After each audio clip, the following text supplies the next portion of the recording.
Hey, welcome to another episode of the Go With John show. So we just wrapped up our conversation with Nate Thanig, and amazingly enough, I've known Nate for about a decade, and I didn't even know how to pronounce his last name. He's got some great stories. I especially love the way he started his business and has grown it to what it is today. And I hope you enjoy listening as much as we enjoyed chatting with Nate. Today, so first of all, tell me how to pronounce your name properly so I don't screw it up. So I go by Nate, and last name is pronounced Thanig. No, it's not. It is. Yeah, and everybody says it wrong. No, you've never told me. Thanig. I get used to people I always saying call it it wrong. Thang. So, and it's Nate fine with Thang. me. Yeah. So the H is silent. So Thanig. Yeah. Right? Yeah. So the G sounds like a K. Yeah. From what they tell me, my family, that is Germanic. Yeah. Is Well, that's amazing. So I met you in 2012-ish, 2011, somewhere in there. And I've known you now for a decade. Yeah. And you've never once corrected me. I don't correct people on that. Yeah. It's just so common. Because it's a unique name, right? Yeah, it sure is. Yeah. Yeah, it sure. It's hard to spell too when you're trying to write the check. Yes. A lot of people think I'm Asian, before they meet me. Because it looks like Absolutely. it could be Asian, right? Absolutely. That's that makes sense. Yeah. So tell us, so you're an electrician. Yes. And I met you about a decade ago. Mm-hmm. And when I met you, what were you doing? So I was working full time for an electrical contractor, mm-hmm. and I was also working on my own, maybe 20 hours a week, right? So side work, exactly. Right. So that's what I was doing with you, right? And that's how I met you. Yes, and you were coming and you were doing some work with me on my house, helping me with a generator and stuff like that. So, mm-hmm. How did you, I guess, tell us a little bit. I mean, your story, I think, is really interesting. And when I asked you to come and sit down with us, you said to me, I said, why? Yeah. Right? And you said, I don't think anybody's going to want to hear what I have to say. Yeah. And I said, well, I think your story is amazing because you started out, and I'm just learning today, your first job was I worked for a traveling carnival. So forgive me. I was like 15, 16 years old. Yeah. Right. And it was just an opportunity. Like my buddy's like, hey, you want to go make $5 an hour cash? Right. Did you travel with the carnival? I said, sure. No, well, it was local stuff. Right. So when I say travel, it was like to this neighborhood, to that neighborhood. And what they would do is they'd set up like pony rides was their thing. Right. Okay. Right. And they also had small amusement type rides and so it wasn't the big carnival, right? It was just a small, like, you hire this group for your child's party, right? Basically, right. So you're 15 years old. Yeah. You work at a carnival. What are some of the other random jobs you had before you got into electrical work? It was so I was working at a auction house. Mm-hmm. In Manassas, Virginia, mm-hmm. and I would just, take stuff up to the stage. I would organize stuff in the warehouse, and occasionally I'd even carry a product onto the stage while the auctioneer was rambling, and I would show it to people. So it's kind of like a model. Yeah, a male model. And beyond that, I worked also at a movie theater. I worked as a plumber's assistant, worked as a line cook in a restaurant. Yep. All this stuff was before the age of 20, right? So that time of my life, I think like a lot of people, it's a bit of a struggle to find your place, find what you're good at, right? And eventually, worked here, there, everywhere, and fell into a job as an electrician at 20 years old. Right. And that's what I've been doing ever since. Yep. So now but you did go to college. I did. Yes. Yeah. You went to Virginia Tech. Yeah. And you went for 1 year. For 1 year. So how did that play out? So I think like a lot of people, it was the expected thing to do. Not that my parents ever put that pressure on me, but socially, after high school, you would go to college. You know, that's the expected thing. And my parents were generous enough to offer to pay my first year's tuition. Right. Right. Yes. And I did that. Now I come from a family of 6 kids, so I think it would have been hard, if not impossible, for them to pay for all 6 kids' education. Sure. Now, of the 6 children, I'm the only one that didn't graduate college. Right. Right. I've got 5 sisters. Each one of them have a degree. Wow. From different universities. So are you the youngest? I am the second oldest. Second oldest. Yeah. Okay. Okay. Okay. So I went to Virginia Tech, not of the mindset to study so much as this was the next move. Right. Yeah, it'll be fine. And they have beer. They have beer. They have, a bunch of new friends. I was actually driven to go to Virginia Tech because I was with a group of friends. We had a band and we were going to, keep our band together in college. Yeah. Right. So that was really, if I'm being honest, that was the major motivation. Right. Because you have go to Virginia Tech. Baked in fans. I don't know if we had a lot of fans, but we had a lot of, we had our group. Right. Right. And it was hard to think about losing that at that point. Yeah. Yeah. Sure. Right? So, because that's everything. So, right. At 18 years old, that was number one. Yeah. So you're a guitar player. Yeah, I play guitar. And what kind of music were you guys playing? So we would do half cover music, half original music, and the cover songs we would do would be like Rage Against the Machine and 311 and Stone Temple Pilots. So this is mid '90s, right? When I went to school, and so rock. Yeah, sometimes quite heavy. Yes. Yes, I've heard you play. You're very good. Stuff I grew up on. Yeah, you're definitely a heavy metal player. No question. Right. So we didn't play the heavy metal as much. Right. Maybe what some people would consider. Yeah, I don't know. I don't know if you consider that. That's it's amazing. It's amazing how much music is woven through the fabric of all the people I meet. Many of the people I meet. Yeah. It's yeah. So you went to Virginia Tech. You came out of Virginia Tech. You went in to do some work with an electrical company. You got a job, and then you ended up. So the last company you worked with before you went out on your own, and this is where I think your story is really interesting because there's lots and lots of different ways to go out and start your own business, or even if you want to go into business for yourself. But so tell us what you were doing and how did you get to the point where you started thinking about maybe I want to have my own company? Because you were a very loyal employee of a company for a long time. 15 years. Yeah. Yeah. And I tell you, I loved working at that company. Yeah. And it was a great place for me. The owner of the company was very generous. In fact, he would give me a lot of leads to do on my own. Right. Because he was busy too, Yeah. And so that really helped me get my own clientele. Right. But John, for 15 years, working hard at a company and working hard on my own, I gained a clientele and I gained an expertise, right? Where I'm very confident that I can walk into any scenario and come up with a plan and a design to meet their electrical needs. Right. No, and you are definitely very good. And I was going to get to that. Oh, yeah, I mean, you're definitely very good at what you do. But anyway, there's no question about that. Yeah. So I decided to make the jump from working for somebody to working on my own. Yeah. I was probably 8 to 10 years in, and I was starting to think about it. Like, you know what?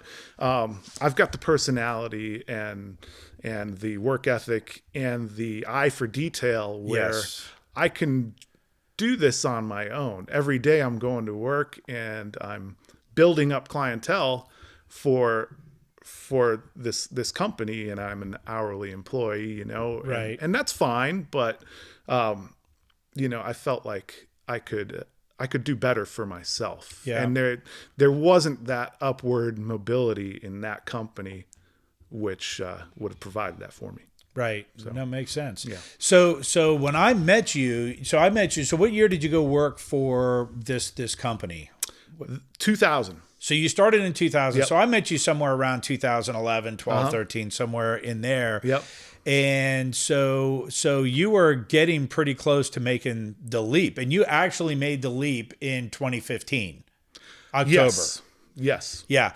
So the funny thing was, I remember vividly, we were down in the house that I was living in Oakton, and we were down in the basement. You were working on the electrical panel, and we were talking about that you thought maybe you were going to start your own business. But tell me, us listening, do you remember how you felt at that time?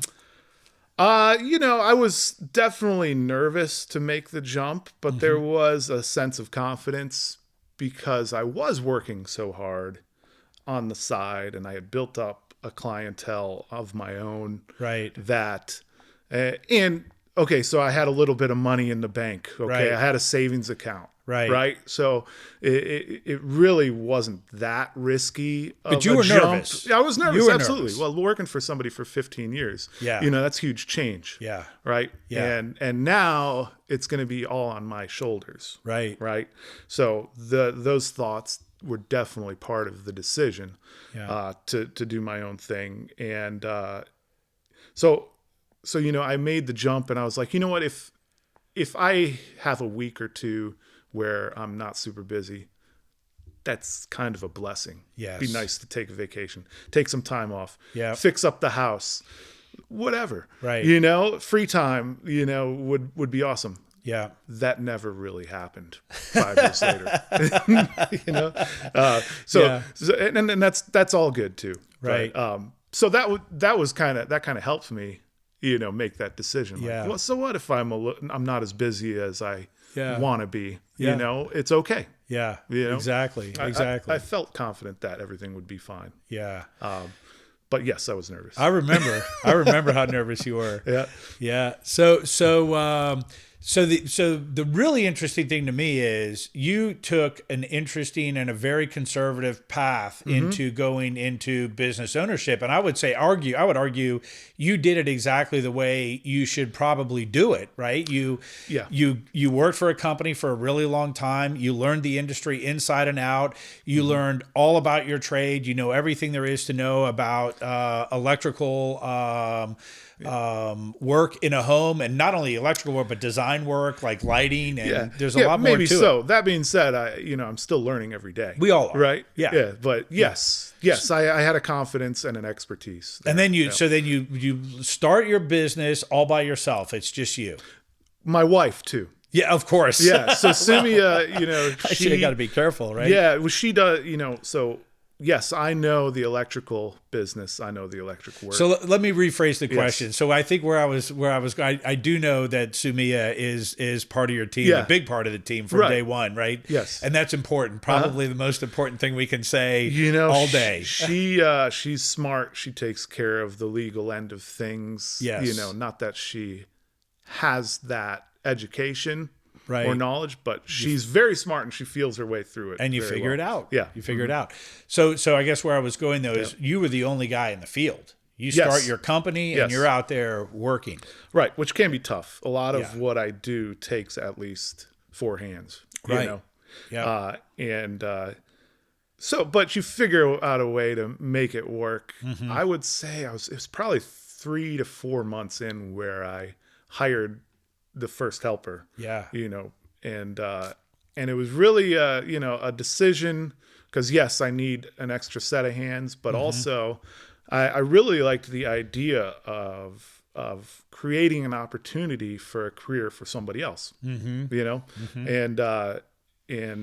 so there we go. I hired somebody with 0 experience to come help me out. Yes. And that had its ups and downs, but it was it's a learning process for both of us, and he's not with with us anymore, but I don't think he's doing electrical work anymore. Right. But it's tough to find your career. Oh my gosh. It's not for everybody. So now in your mind, when you started deciding to hire people, yes, did you expect that you were going to find somebody to work with you that was like you? Kind of. I think I did. And I think that was a mistake. I've never met anybody like me, really. Exactly. Yeah. But, it's definitely, that was one of the hardest things for me to reconcile too, as I was young and I was building a business and I was hiring people, and my expectations were not aligned at all with reality. Right. And that was a hard pill to swallow. Yeah. I have a tendency to think of people like myself. Right. As I think of myself, but yeah. No, nobody's wired the same way. Yeah. And I think we all see the world through our own lens. Sure. And we all expect people to kind of do what we would do, and we get surprised when that doesn't happen. Yeah. Yeah. So now you had your first helper about 3 months in. So how many employees do you have now? We have 5 employees, and then myself also in the field, and then Sumia in the office. So there are a total of 7 people working full time. Yeah. It's pretty amazing. It's pretty amazing. You should be really proud of yourself, because that's quite an accomplishment. I mean, you're really 5 years old, your company. You're right. Yeah. Yeah. And it's been slow growth to this point. Right. Picking up a guy or an employee, one a year maybe is about what it was, I guess. Right. Yeah.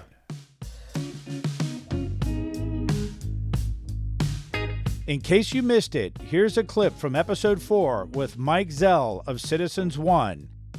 So many people get discouraged. They leave the industry because they listen to the naysayers. Mm-hmm. It's very, very tough. Anything that's worthwhile doing is going to be tough. Mm-hmm. And you just got to stick with it. I told my loan officers when they were going through down times, slow times, whatever the case may be, and they were doubting themselves. Mm-hmm. They were doubting themselves because a lot of what came to them was what I call background noise. Mm-hmm. They hear what the competitors are doing. They hear this, they hear that. Do you know how many competitors I've seen come and go in the last 35 years? Yeah. How many? And how many says, our rates are so much better than yours, this, that, and another. And it's that way in any industry. Mm-hmm. You have to adapt and you have to grow. And yes, if you are with a bad company at some point in time, you will have to make that change. But you'll have to decide that yourself. Right. But I'm not saying put on your blinders, but try to ignore the background noise. Yeah. Put your head down, your eyes forward, and just keep forging ahead. Yep.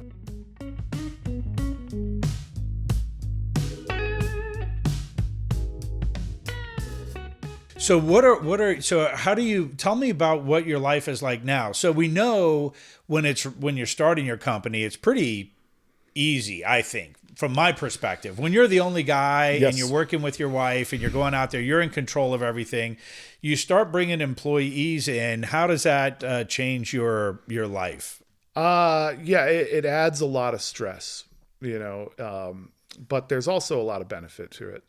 So day by day, I try to anticipate, with these 5 guys that we have, where can I send them? Where will they have the best chance of success? So the scheduling is tricky, which Sumia helps a lot with.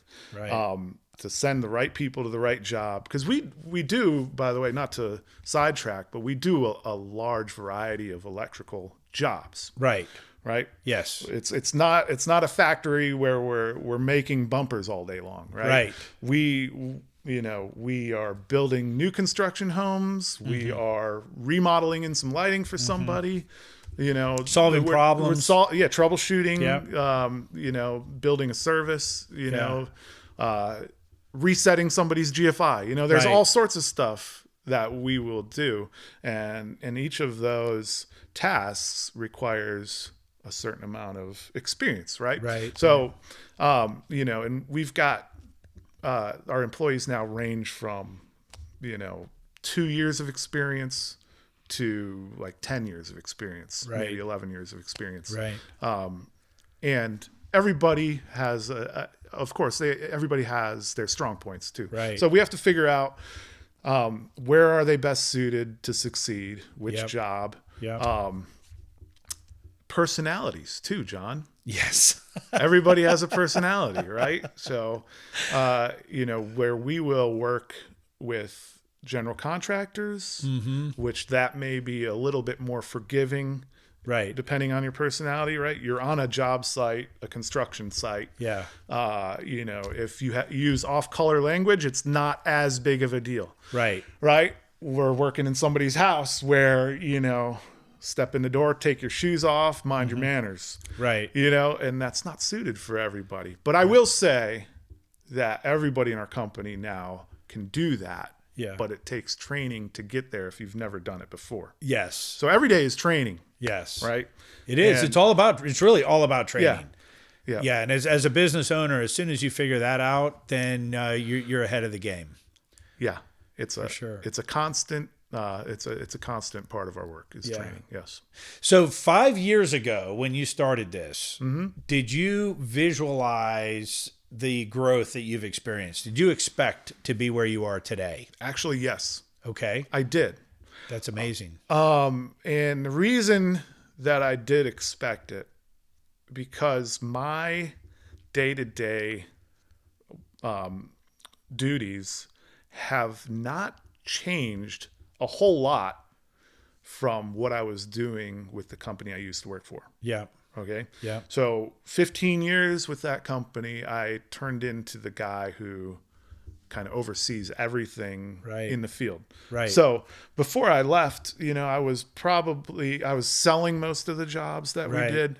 I was, setting up 3 different crews in the field. Yeah. So we had about the same number of employees that our Yeah. company has now. Yeah. And so I had that vision because I was in it. Yeah. But so Right. exactly. So you did it exactly right. Yeah. If you're in college and you're taking a business class, they'll tell you one of the things you should do if you want to go into business for yourself is go work for a company and get the experience and learn how to do it. And you did it exactly right. You went out on your own. You were probably much more nervous than you should have been at the time. No question. Yeah. I did have a lot of confidence going in, but really it's just life change was Yeah. the most nervous part. Sure. Right. Sure. Getting a steady paycheck, knowing that I didn't have to work hard to have a job to go to. Yeah. Right. Yeah. Which I guess that's been the biggest change, right? Is keeping up with feeding the machine of the business.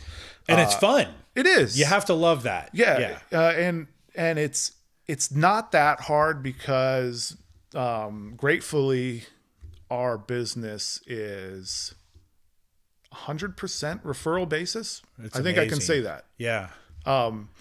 Between people that have been doing business with us for a long time, Right. or with me even before I started the company, we've still got people that I do work for. Right. And word of mouth. So, Yeah. and in today's world, I think you come by that word of mouth a lot easier Right. because of different websites where people will post to their community. Yes. Do you know a good electrician? And Yes. then it's, I hear the story a lot where Next Door, Yeah. I don't know if you're familiar with that Yes. website. Yes. So I often walk into a house and I always try to ask the question or try to remember to ask the question, where did you find us? Where did you hear from us? Right. And it's often from Next Door, which is I have not put any money into this marketing program, right? It's just people, word of mouth on their own have blasted us on that website. And people say, yeah, I just asked for an electrician if anybody knew a good one. And, 2, 3, 4 pings all said the same thing. Call Wow. Nate. Wow. That's pretty amazing. Yeah, it's nice to hear that. Yeah. It's very rewarding. I guess we're doing something right. you know? Yeah. Yeah.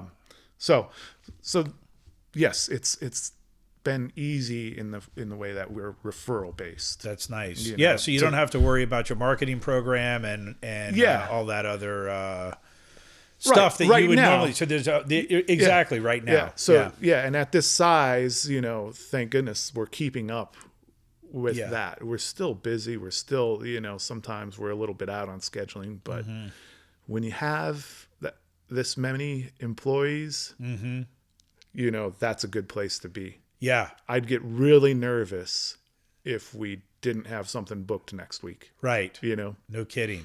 Yeah. Yeah, it's nice. All right, so this is a great place. Let's take a little break. Okay. And then when we come back, I want to hear some of your stories about, kind of the random things that happen as a business owner. I think car accidents and things like that you weren't expecting. So we'll take a quick break and then we'll come right back. A lot of folks think that building a custom home is a complicated and arduous process. It doesn't have to be. At Stanley Martin Custom Homes, we have the process down to a science. We will bring you through the buying, design, and building phase one step at a time.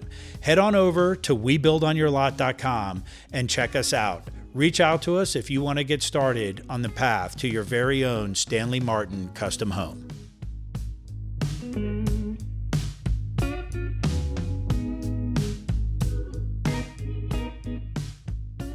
All right, Nate, so let's talk about some of just the random things that happen as a business owner, right? You start your own business, you get your plates spinning up on the sticks, right? And everything's cruising along. That's and a then, good analogy. Well, it is, right? Because as long as all the plates are spinning, it's all good. It goes back to my Carney days. No. Exactly. Your plate spinner. Yeah. So tell us about, I remember you bought this brand new van. Yes. For work. And it was it was one of those smaller, I guess it's called a transit van. Is that what it was? A Ford? It's a Chevy City Express. So it's one transit would be the Ford version. Yeah. So it's one of those little, really small, right? Right. And I would always think, how do you get all your stuff in there? It's not easy to fit it all. It's like a clown car sometimes. Exactly. It all goes back to the carnival. But it's great. Gas mileage is great. Yeah. Easy to parallel park. Yeah. Right. It's a little tall with the ladder rack. But, right. But yeah, it's a great little starter van. Right. And with the ladder rack, I can fit, 16-foot A-frame ladders on top. It's amazing. It looks a little funny. It might overhang each end by a foot. But, but it fits. It works. It can handle it. So yeah, I'm to the story of when I got in the car wreck, and it wasn't terrible, no terrible injuries, but I'm driving down 66, stop and go traffic. Yeah. Well, apparently the guy behind me fell asleep. Nice. Yeah. And ran right into the back of me going about 30 miles an hour. Wow. And, so yeah, there you go. And, I'm on the side of the road. I'm like, oh crap, what am I going to do now? This is the company vehicle. This is our livelihood. That was at the time, it was the company vehicle. It was. Yeah. Yes. It was it was either the, or I'm trying to think if we had another vehicle at that point. I think it was the vehicle. I think it was. Yeah. And, so I guess that's why you have insurance, right? But it was, I think it was your first vehicle. I think it was. It absolutely was. I actually bought that vehicle about a week before I gave my 2 weeks notice. Right. To my last company that I worked for. Right. Yeah. So yeah, it was near and dear to me, to my heart, and my well-being. So unfortunate things happen, right? I get rear-ended on 66, and they tow my vehicle away, and the guy was very apologetic. Sorry for falling asleep. Yeah, that sucked. It really sucked, and so they decide. I thought the thing was going to be totaled. Right. I just get a new vehicle out of it. But no, insurance decided to fix it. Right. And they cut off the back end of my car. Yeah. And attach a new back end to it. Yeah. And it's never really been the same since, although it's still we're 4 years later, and Yeah. it's still out there on the road driving. Amazing. But yeah, like the seat still got a little kink in it, Yeah. you know, where I had it positioned just where I like it, you know, when I got Right. rear-ended and totally broke the seat. That was never fixed. Like the keys don't work right anymore because they had to replace the back lock. Anyway, yeah, tough things that you go through day by day. But you never expected something like that to happen. Oh, it's just a total wild card. Of course. Yeah. Yeah. Every day is going to be the same, right? Right. Wake up, go to the job, and get her done, and move on to the next one. So how many times did you get rear-ended in the 15 years working with your previous company? Funny story about that. I probably rear-ended somebody. Yeah. It definitely happened. I personally never got. Wait a minute. I did get rear-ended. Yeah. I rear-ended somebody. Somebody rear-ended me. Right. And I also backed into a parked car. Oh my. Within like a 2-week span. Oh my. With the last company. Wow. And the boss was not pleased, rightfully so. Yeah. And they dropped me from insurance. Wow. Which is really scary for a business owner. I can Right. appreciate that now. Yeah. But I guess you could say I was pretty valuable, so he didn't can me at that point. Right. So, like I say, I was kind of running the day-to-day operations in the field. Yeah. So What'd you have to do? Drive your own car at that point? he actually put me in his own car. Wow. And I drove his car. Wow. It was a good place to work, John. Yeah. Yeah. Boss was a good guy. Yeah. You know, and that was what he had to do to keep things going. Yep. You know? Yeah. And I don't know how long that lasted, but I didn't get in another accident until I got rear-ended. Yeah. 4 years ago. I don't know anybody who is in the service industry who's out on the road all the time. I've been on the road my whole life. I mean, I think I've been, you know, I mean, I've certainly been rear-ended. It's not fun. Yeah. And, you know, when you spend a lot of time sitting at red lights, eventually somebody is going to be... It's going to happen. It's just an odds thing. It's very dangerous. Yeah. You put your life on the line. You don't realize it every day. It's, you know? it's true. It's true. So you recovered from that, but I know you Yeah. were quite unhappy about Well, yeah, the problem was, so it took a while to get fixed, that type of repair. It was a long time. And they put me in a van that had like no ladder rack. Yeah. It had no shelving, Yeah. you know, from like the whatever enterprise rental or whatever, Yeah. you know. So it was not an equal vehicle that I had to drive for 2 weeks. Yeah, and I'm you know? laughing now. I'm trying not to laugh out loud because I'm not going to be able to hold it back, because I remember you got the van back, Yeah. and the next dozen times I saw you, you were so upset about the fact that they didn't total your van. Yeah, and you, yeah, man. Right, like I say, my comfortable spot was messed up, you know, in my chair, and things weren't the same. But it's okay. We move on. We got past it. We moved on. But yeah, definitely day by day. So what other? So I guess I'm just trying to grab some straws here. Like so when you're a business owner, because you did everything right, you started your company, you started by yourself, you built your company one employee at a time. And these random things happen that you just never, ever would have seen them coming, you know? Yeah. So with employees, and I know HR is, I tell everybody that works with me, that is my absolute weakest area. I am not at all an expert on HR. And these random things come out of the blue that sometimes just send me spinning off in the into the hinterlands, you know? Well, you know, having 5 different personalities in the field, and everybody's got personal lives. The toughest thing we go through day by day, I think, is the surprise I'm sick, or you know, I can't make it into work today because my wife was watching a kid, but she can't. You know, and that's just life. It's life. Yeah, you know, but it really screws things up in the schedule. No, it sure does. And you get upset customers, you know, because they expected things to happen today. Yeah, they took off work so you could be there.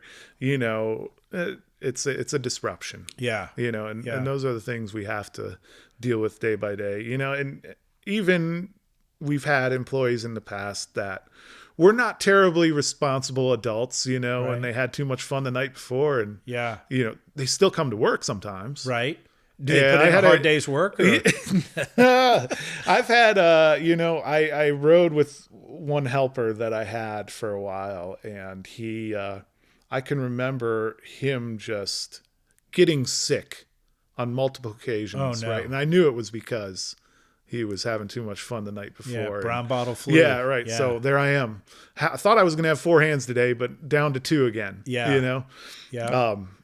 So it's so we try to, I'm not people's parents, so I don't scold them too much. Yeah. I just say this can't happen, and sometimes I have to move on. Right. So now I guess you had a guy actually lay down on the job, which is a figure of speech, right? Yeah, he decided to take a nap in like a closet. Wow. Right. So how did you find out about that? So he was working with one of the lead guys, and guy gave him a task to do. Came to check on him, like an hour later, and well, where is he? Searching all over this house, new construction project, so it was easy to disappear if he wanted to. Yeah. Sure enough, he opened one door, and there he was on the floor sleeping. Sleeping on the job. I can laugh about it now, I think.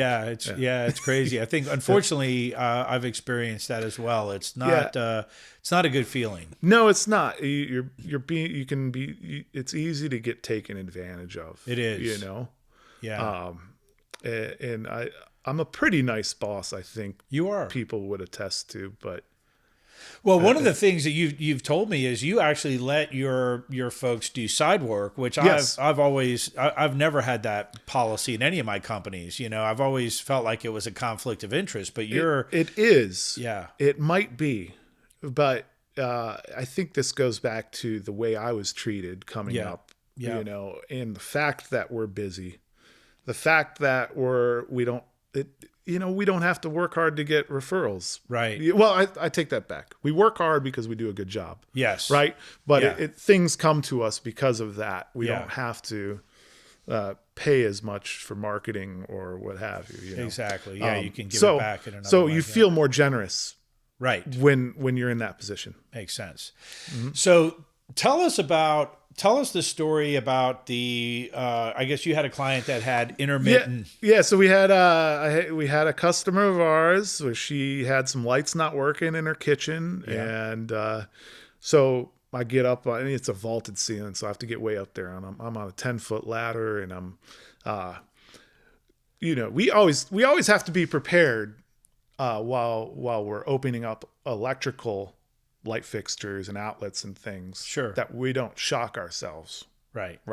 You don't want don't want to get zapped, especially up high on a ladder. Yeah. But it happens. Yeah. If you're an electrician for X number of months, you've probably been shocked. Yes. Right. And I've had my share. Well, I pull this light fixture down to look at the wiring junction box, and I had a furry animal run across my arm. So you had... I have my arm up in the ceiling, right? In the cavity, in the cavity of the recess light. And I feel, and I hear the pattering, and I feel it right across my arm. And it was not a small creature. Freaked the heck out of me, right? And I near fell off my ladder and killed myself, But so gather my composure, right? I step outside, take a deep breath. I'm telling the homeowner about it. She's like, "Oh my gosh, what's going on? You have to get on my roof. You have to figure out what's up there, what's in the attic space." Now you're an exterminator, right? So I step out there, and there it is. There's a pile of dung on top of this lady's roof. Right. Where I'm not an expert, but it was probably raccoons. Right. Using the latrine outside the roof, outside the attic space. Right. And, every once in a while, this doesn't happen to me often, John, where I say, I'll come back when the situation is a little better for me to work. Right. Right. So I told her, you got to call an exterminator. Yeah. I mean, unbelievable. They were getting into her roof through a small hole. Yeah. And right by that small hole was just an enormous pile of something I don't want to talk about. Yeah. No kidding. Yeah. Day to day, we see some crazy stuff, man. Yeah. You know, That's kind of one of the fun parts about being in the service industry is you really never know what you're going to get when you walk into somebody's house. It's true. I mean, it is, I don't think the public realizes what service technicians go through on a daily basis. And I think probably 75-80% of all jobs are normal, and it like sucks you in, and you start to feel like, okay, this is what it is.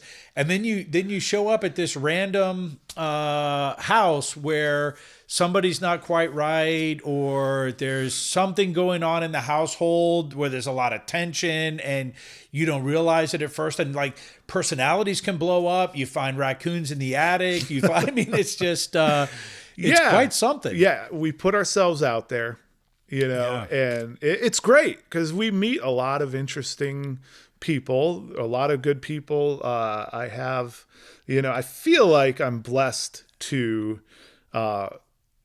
deal with a large majority of reasonable people day to day. Right. You know? Right. Where if you watch the news, you might say this world's gone crazy. Well, in my real life, man, I meet 4 different people a day. Yeah. Right? Yeah. And most of them are reasonable, good people. Yes. The large majority. Absolutely.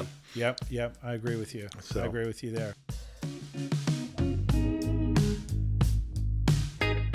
Hi, this is Nate with Electrical Connection Services.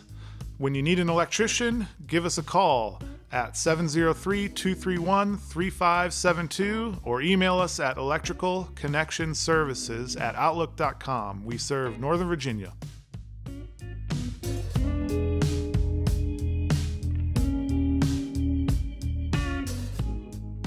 So thanks for sharing all these stories, and thanks for coming in, because I know you didn't really want to do this, and I appreciate you having me here, John, and I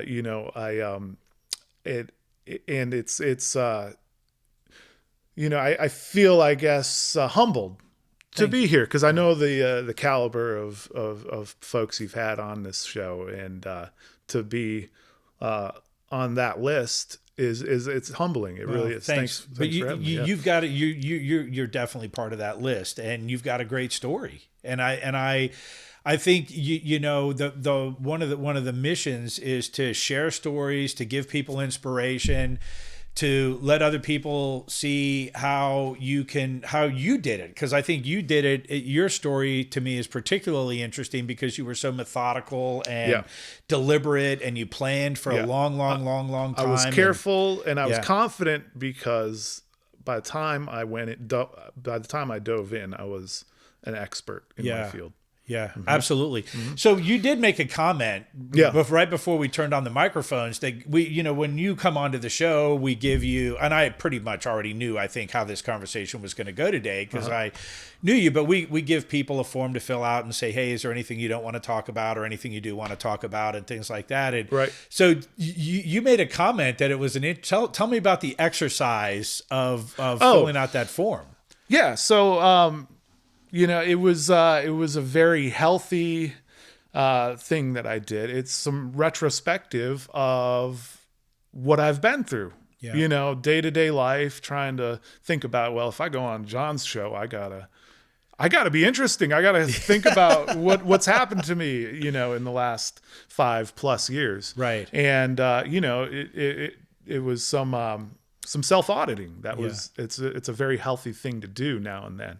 Absolutely. And day by day, I don't find the time to do it, but you gave me an excuse to do so. Awesome. So it was a nice practice, and I'll have to do that more often. To really think about things we've done, things we can do better, right? And make us a better company, a better person. Absolutely. So let's talk about your company. So as we go into that, so I know you're really busy right now. Yes. And you're kind of in this really interesting place in the business cycle where you're certainly not too big for your britches, right? But you've kind of hit the wall on growth, and you need to kind of because you're now doing what you were doing in your previous company. Yes. And you're kind of maxed out, right? Is that fair to say? Yeah. Day by day, I feel that I'm stretched about as thin as I can be, where I can keep an eye on quality control. Yes. On the job. Yeah. Right.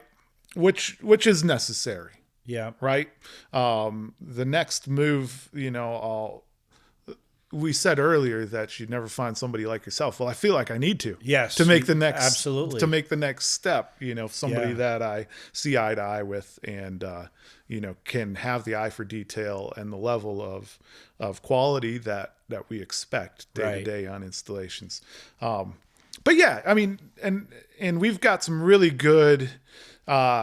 Some good employees right now that do a great job, and I day by day I feel more and more comfortable with them. So there's growth there too. Yeah, and it does take time. Yeah, it does take time. When you bring somebody in, you got to. I always tell everybody that works with me, when we bring in a new person, it really takes a year working together before you really know each other, right? And how you're going to work, and there's this whole.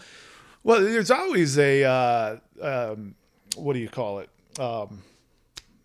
There's about 3 months there or so. Yeah. Where everybody's trying to be their best until Sure. they get comfortable, right? The honeymoon phase. Exactly. Right? Yeah. So you got to get past that. Yep. Right? Yep. And then you have to have, for what we do, you have to have a number of different jobs that you've been to where you can showcase your talents. Yep. Right?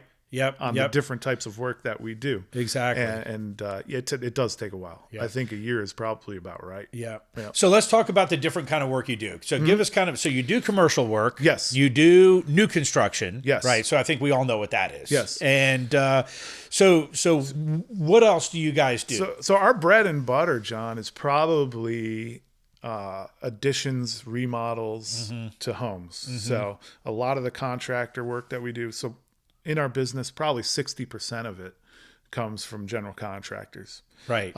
Where we're doing a small addition, a big addition to a home, remodeling a kitchen, and just the amount of detail needed for a good kitchen installation is it's really kind of mind blowing when you look at every little detail. You used to hurt me with your detail. Because I didn't mean to. No. But just for the folks listening, I did just recently do a renovation. I bought a house that needed some help. Yeah, and you saw it, and it did. Right. It was a house that was flooded. Yeah. From pretty much top to bottom, and we started drying out the house, and we got to the point where we realized that we had to gut all the flooring, and without doing any planning at all, you were actually helping, and you showed up one day and you say, well, I understand now we're doing a kitchen remodel. Yeah, right. It was the house that kept feeding our company work. Yeah. And John, what we did at your house, it's just another aspect of what we can do. But I'll be honest, it wasn't the ideal job for me. Right. In that it was a wonderful place to be because you trusted me, I trusted you. Right. And you said, Nate, come over, we need to do some work. Yeah. That is generally not a comfortable place. Sure. Before and I just told you to spend get it the done. time and money to get there, and not knowing if somebody's going to pay me for it. Right. The first step of our job is for us to come out and look at it. Yeah. And sell a package of what we're going to do for you. Right. With a detailed proposal. Right. Have I ever sent you a detailed proposal, Never. John? Never. Well, that is where I want it. That's where I usually am, and that's where we usually want to be. Yeah. And it's a wonderful thing to find somebody who will just say, hey, come over, fix it up. I trust you. Yeah. And well, we have been working together for 5 years already. Right. You've always been fair. Right. And you always got the job done. And this was a situation. I mean, this was, one of these days I'll tell the story about this house because it was just this crazy situation that came to me in life that I felt like I had to take this on, and I was chosen. I remember. Yeah. I remember you telling me about it. But the point, I think, for the folks listening is that when we got into this, you really just put the brakes on me and you said, hold on a second, what are we doing? Right? Because we didn't know anything about cabinets. We didn't, we started out going, okay, let's get the kitchen out of here. And then we're going to put the same kitchen back in. We'll use the same cabinets. And the deeper we got into it, it just wasn't feasible. So now we're doing lighted cabinets. And then you brought lots of interesting different aspects of the remodel to me that I hadn't even thought of. We ended up doing toe kick lighting, which was really cool. You got us these really cool LED lights that went into the cabinets, the under cabinet lighting. I mean, there was like a million things. Yes. And I just kept saying, just do it like you would do it if it was your house. Yeah. And for all those little things, we need to know so many little details. Right. We've got to calculate everything. Right.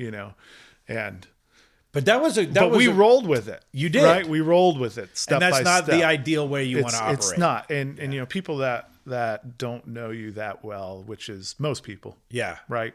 Would not be comfortable rolling that way. Right. Right. Exactly. Nor would I. Yeah.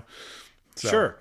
Sure. But so you really do have a good knack for lighting. There's no question about it. Yeah. You got it exactly right. Yeah. Good. And glad to hear that. the recess lighting, the toe kick lighting, the cabinet lighting, the under cabinet lighting, we lit that kitchen up. Yes, indeed. It was a showcase by the end, for sure. Yep. Yeah. So kitchen remodels, additions, and but you also do pools. Swimming pool installations. Yeah. Right. Just the electrical it's side funny, having children and you're introduced to a whole new network of people. Well, I met who is now a good family friend who runs a pool company. Right. And eventually invited me to, do some of his work. So, right. So we've gotten into it, and we're looking forward to the spring where they're going to start wanting to plaster their pools, and electrical has got to be done by then. So pressure's on. Yeah, pressure's on. Yeah, so we do swimming pool installations, which is a lot of conduit work, more of the commercial end of things. Yeah. In style of work. Right. Even though it's a residential job. But we'll do build outs for businesses in their office space. We do troubleshooting, all sorts of stuff. And you know what? I'll say you're very good at that too, because I've had plenty of times where you've had to come out and solve a random issue. And it's always surprised me at how quickly you were able to chase it down. You spend 10 hours a day for 20 years doing the same thing. You get pretty good at it. Yeah. But I mean, I've had in years past, I've had electricians come out to try to solve a problem that were there for hours, and it always made me sick to my stomach when they're trying to running around and running up the clock, and not on purpose, right? But they just can't figure it out. It's amazing and that's one thing, with the experience, and it's like I say, it's not for everybody, and maybe not everybody's wired that way to troubleshoot certain things. But day by day, when I jump into those jobs, I've always got the confidence, and that's a big part about it, is stepping into a house and being confident. People become comfortable. Absolutely. With you being there. Absolutely. And I've definitely seen guys that are a little bit out of their element before. Yeah. And you can just see the customer, getting weary. Right. Yeah. And it's kind of a downward spiral. Absolutely. But that doesn't happen to us much. Yeah. And then you can come in and save the day. That's right. Yeah. I got to be there on call backup. Yeah. It happens. As much as I don't want to answer my phone at 8:00 at night, some days I still do it. I know you do. All right. I can remember a time that I got one of those calls. This was a Friday night, 8:00. Pick up the phone. We just had a tree fall down and it pulled 3 meters off of 3 different houses. So I had to, I didn't have to, but I decided to hustle out there and was there until about 2 a.m. with the power company. Sometimes those are the fun jobs. It was, looking back, that was a great experience. Yep. Working with the power company guys, we got people with no power on, and it's very rewarding to help these people out. Absolutely. To get to them to the point where they can turn their lights on, their refrigerator, Yeah. the heater, Yep. So, but sometimes you don't want to answer the phone, but you do anyway. Yeah, no kidding. All right, so for all the folks that made it all the way to this point in the show, tell us, how do they find you?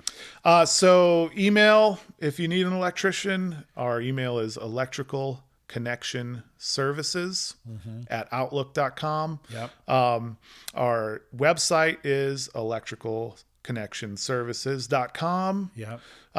We don't have a huge website set up Sure. yet, but that's if you put That's that on the in, agenda you one can, day. You can find our phone number and our email address. Yeah.